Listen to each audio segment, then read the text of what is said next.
खैरागढ़ उपचुनाव के लिए कांग्रेस द्वारा घोषणा पत्र जारी किए जाने पर पूर्व मुख्यमंत्री डॉक्टर रमन सिंह ने तंज कसा है। उन्होंने कहा कि देश के इतिहास में ये पहली बार होगा कि उपचुनाव के लिए मुख्यमंत्री घोषणा पत्र जारी कर रहे हैं। घोषणा पत्र एक बार जारी किया जाता है, लेकिन खैरागढ़ उपचुनाव के लिए 29 बिंदुओं का घोषणा पत्र जारी किया है। मुख्यमंत्री ने कहा है कि जीत के 24 घंटे के भीतर खैरागढ़ को जिला बनाने की बात कर रहे हैं। इससे पहले 4 जिलों की घोषणा की थी। कहां है ये जिले? राजधानी स्थित एकात्म परिसर में आयोजित प्रेस कॉन्फ्रेंस में पूर्व मुख्यमंत्री डॉक्टर रमन सिंह ने कहा कि खैरागढ़ उपचुनाव में बीजेपी की सक्रियता, कार्यकर्ताओं का जनसंपर्क से जो वातावरण दिख रहा है, ये बताता है कि जनसमर्थन बीजेपी के पक्ष में है। खैरागढ़ उपचुनाव और उपचुनाव में भारतीय जनता पार्टी की सक्रियता और लगातार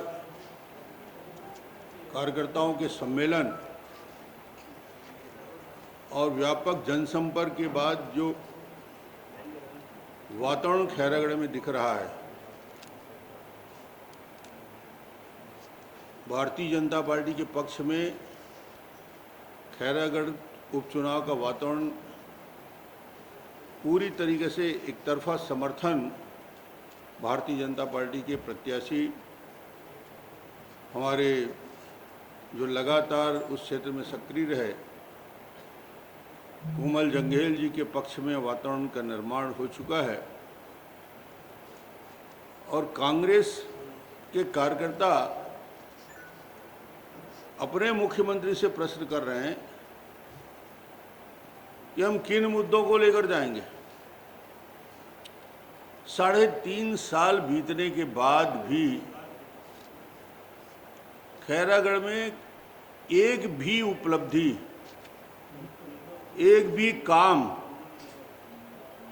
विकास के न खैरागढ़ में, न छुई खदान में, न गंडई क्षेत्र में, न सालेवाड़ा क्षेत्र में। जो भी काम है, जो दिख रहा है, सड़कों का जाल बिछाने का काम, कृषि महाविद्यालय खोलने का काम, प्रधानमंत्री ग्राम सड़क योजना को विस्तारित करने का काम और डेवलपमेंट के जितने भी मापदंड हैं वो भारतीय जनता पार्टी के शासनकाल में हुए।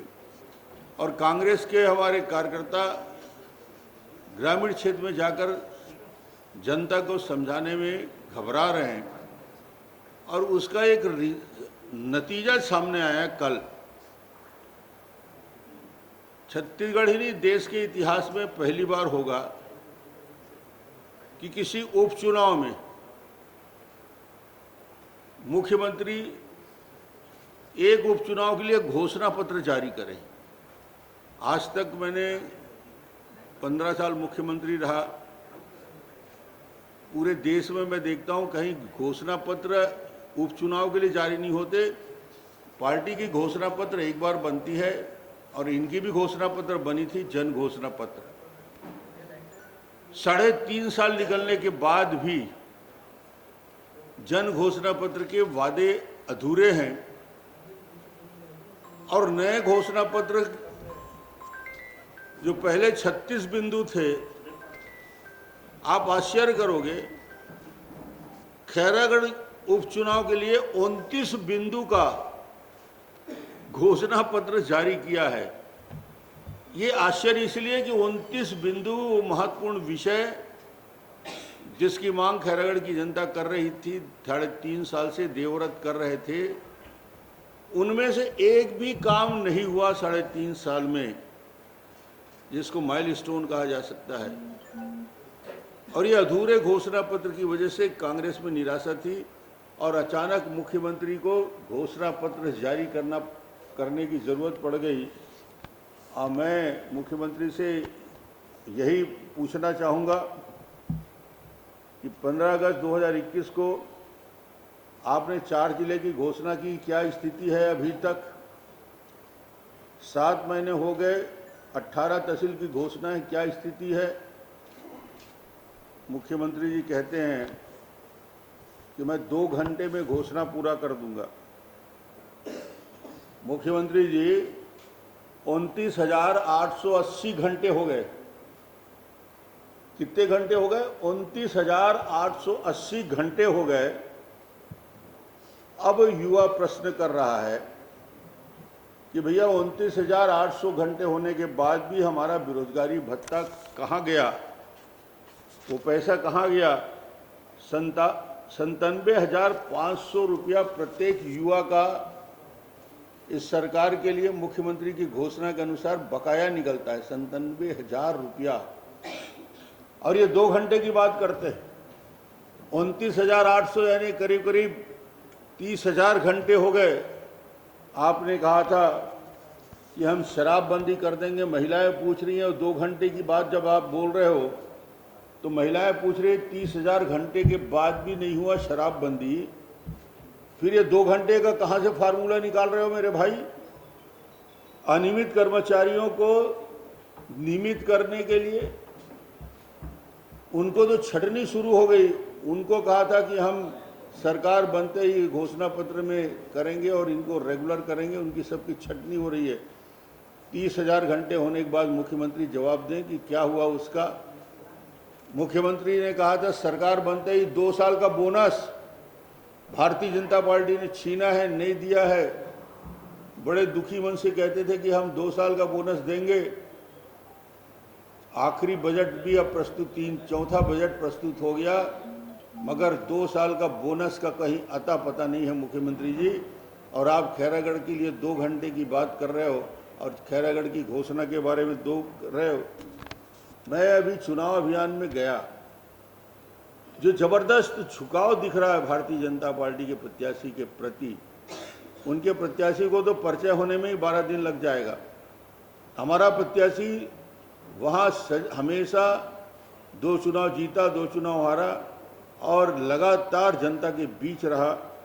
आज मैं जब देख रहा हूँ कि कांग्रेस जब 2 घंटे की बात करना शुरू किए हैं, तो मेरा एक प्रश्न और आता है कि जब मैं बालाघाट जो लगा हुआ हमारे ज़िला है, बैहर हमारे से लगा हुआ क्षेत्र है, वहाँ हजारों मकान प्रधानमंत्री आवास के बन रहे हैं, शानदार गरीबों के लिए हजारों मकान।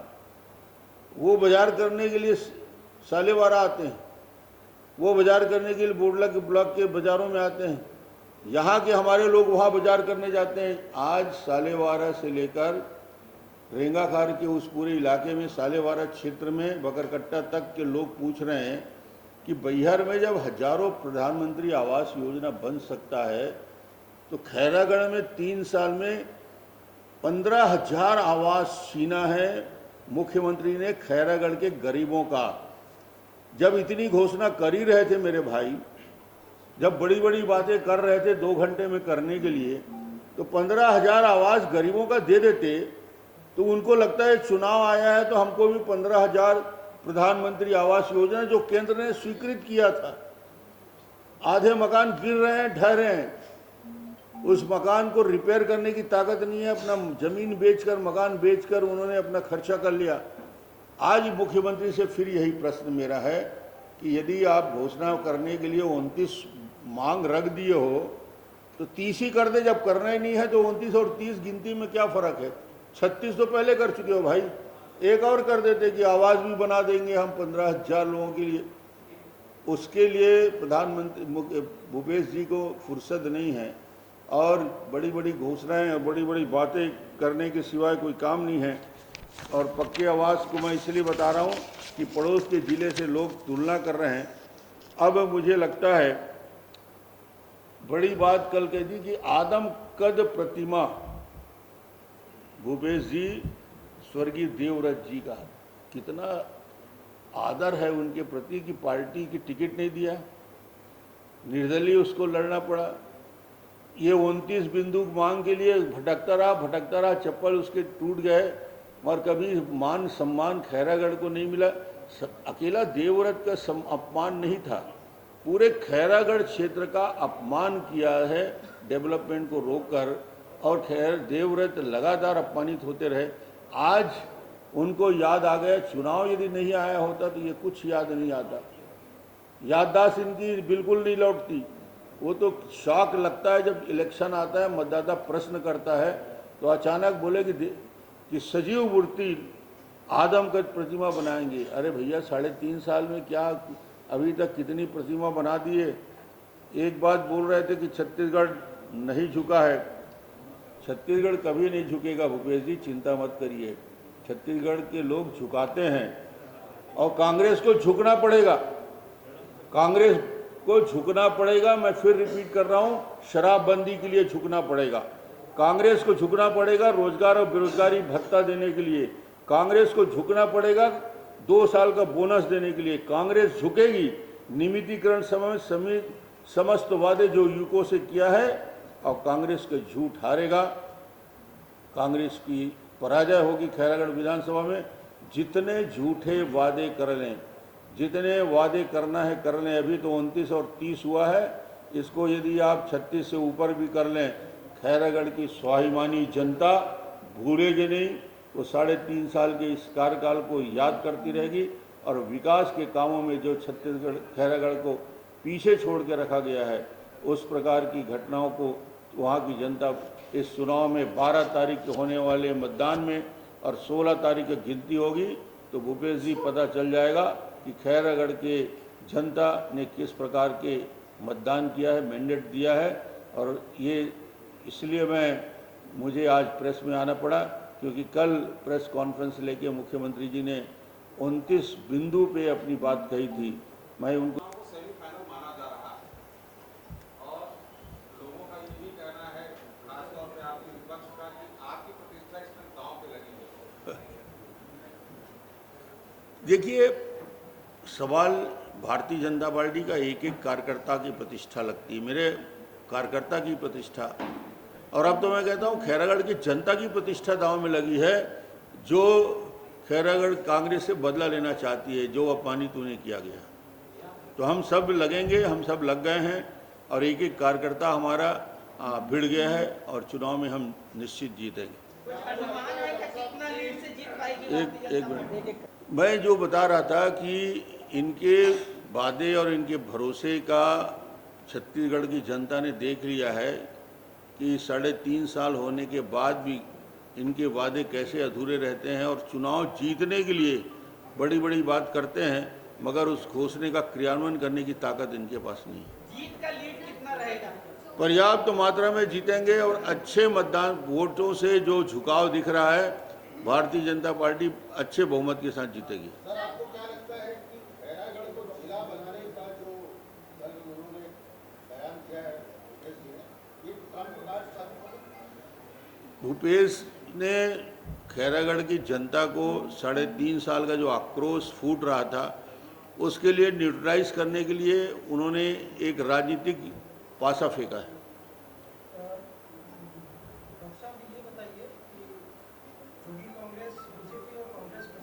आप बता रहे हैं कि जीतेगा, चुनाव को जीतने जा रहा है, तो दूसरे और तीसरे नंबर पर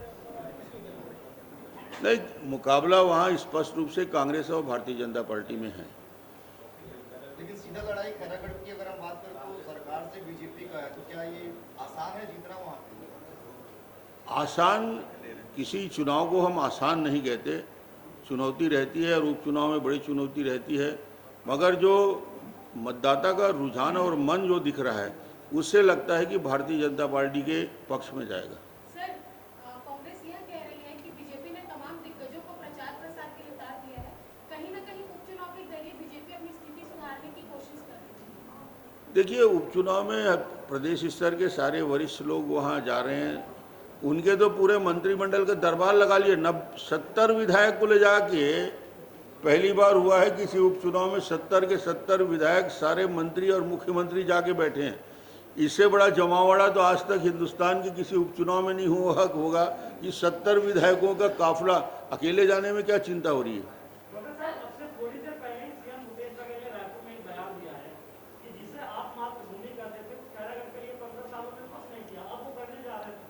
खैरागढ़ में जितने डेवलपमेंट काम हुए, भूपेश जी को पूरी मैं फेहरिस्त से और पूरी लिस्ट भेज देता हूँ। जितने सड़कें आज दिख रही हैं चमचमाती हुई बेहतर सड़कें, बकरकट्टा से लेकर सालेवारा से लेकर पूरी जितनी सड़क, जितना कृषि महाविद्यालय की स्थापना हुई, जितने कॉलेज बने, जितने स्कूल बने, जितने हाई स्कूल बने, जितने मिडिल स्कूल बने, एग्रीकल्चर महाविद्यालय जिसका नामकरण वो भूपेश सिर्फ नामकरण करता है, काम तो हमने किया है। कॉलेज का नाम भी करने लगा। वो जितने हमने एग्रीकल्चर कॉलेज खोला, हाई स्कूल खोला, भूपेश सिर्फ और सिर्फ नामकरण करके क्रेडिट लेना चाहता है। तो नाम बना देना, नाम लगाने से मुझे कोई आपत्ति नहीं, मगर डेवलपमेंट जो धरातल पे है ये पूरे छत्तीसगढ़ वहाँ की जनता जानती है कि एक एक काम, 1 से 100 काम गिनाएंगे, भूपेश जी एक डायरी में नोट कर लें तो 99 काम ऐसा नहीं रहेगा जिसमें भारतीय जनता पार्टी ने नहीं किया।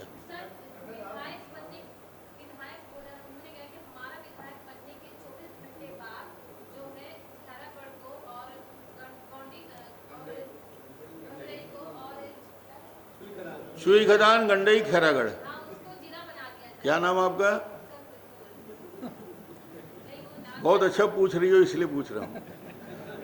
इसका एक ही जवाब है मेरे पास कि उन्होंने 3.5 साल पहले ये कहा था कि सरकार बनते ही शराबबंदी कर देंगे। यही कहा था, जन घोषणा पत्र में उन्होंने कहा था। बोनस देने की बात कही थी, 2 साल का बोनस दे देंगे, शराबबंदी दे देंगे, बेरोजगारी भत्ता दे देंगे, जितने अनियमित कर्मचारी हैं उनको वापस नौकरी में ले लेंगे, छटनी नहीं करेंगे। वो तो 3.5 साल हो गए, उसमें अब ये 2 घंटे की बात नया सुखफा छोड़ा है। तो जब 3.5 साल में आप नहीं कर सकते, खैरागढ़ को करने से किसने रोका था? 4 जिले बनाए थे, बना दिए होते। मगर जब प्रेशर पड़ा, जब भयग्रस्त हुए और उनको लगा कि पराजय सुनिश्चित है, तो उस डर की वजह से उनको ये सब घोषणा मजबूरी में करना पड़ा।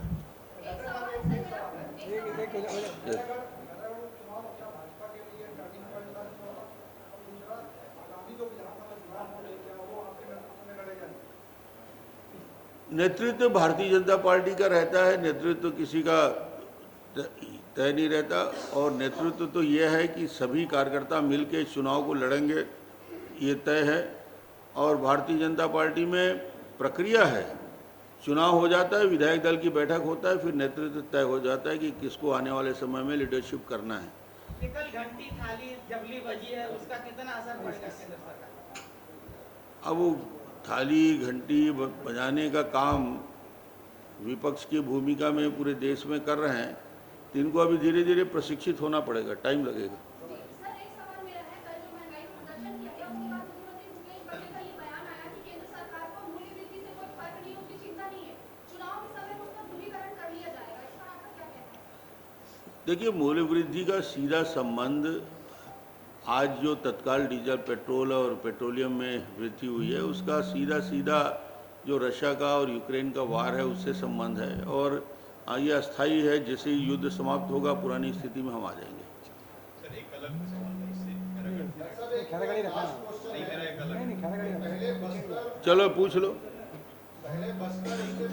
सर, ये है कि कोयले की कमी के छत्तीसगढ़ में देखा जा रहा है कि कोयले की कमी के कारण कई उद्योग बंद हो रहे हैं। कोयले की कमी के कारण कुछ कोयला महंगा हो रहा है, इसके कारण लोहा भी महंगा हो रहा है। ओवरऑल इसको कैसे देखते हैं आप? उद्योग पूरी तरीके से अर्थव्यवस्था प्रभावित हो रही है। कोयले में 2 दिक्कतें हैं कि हमको अपना प्रोडक्शन बढ़ाना चाहिए। डिमांड तो बढ़ता जाता है, प्रोडक्शन नहीं बढ़ाना चाहिए। तो ये तय कर सुनिश्चित हो जाना चाहिए, चाहे हमारे कोयले के लिए गवर्नमेंट ऑफ इंडिया की एजेंसी हो, चाहे स्टेट की एजेंसी हो, प्रोडक्शन बढ़ाएंगे तभी डिमांड फुलफिल होगा। गर्मी में खास तौर से पावर सेक्टर में इनकी प्राथमिकता बढ़ जाती है, तो अभी ज़्यादा कोयले पावर सेक्टर में दिया जा रहा है, पावर कट ना हो करके। 15 सालों तक मुख्यमंत्री और मुख्यमंत्री रहे आप, 3.5 साल हो गए मुख्यमंत्री, नंबर 1 मुख्यमंत्री को कितने नंबर देंगे 10 में से? 10 में से नंबर, मैंने तो विधानसभा में कई बार इस बात का जिक्र किया है कि इनकी जो नीतियां हैं और इनके जो काम हैं, जब तक शराब माफिया छत्तीसगढ़ में रहेगा, जब तक रेत माफिया छत्तीसगढ़ में रहेगा, जब तक लैंड माफिया छत्तीसगढ़ में रहेगा, और जिस प्रकार करप्शन छत्तीसगढ़ में बढ़ा है, तो मुझे लगता है कि ये नंबर देने लायक बचे ही नहीं है। जब तक पारदर्शी और बेहतर सरकार नहीं बनेगी, तब तक इस सरकार को मैं नहीं मानता कि किसी प्रकार से उपलब्धि रही। मुख्यमंत्री भूपेश बघेल कह रहे हैं कि नया छत्तीसगढ़ है, झुकेगा नहीं और रुकेगा नहीं। मैंने इसका जवाब दिया पूरी तरीके से कि क्यों झुकेगा और क्यों रुकेगा। धन्यवाद। For more news updates, do subscribe, like, share and comment. Clipper 28.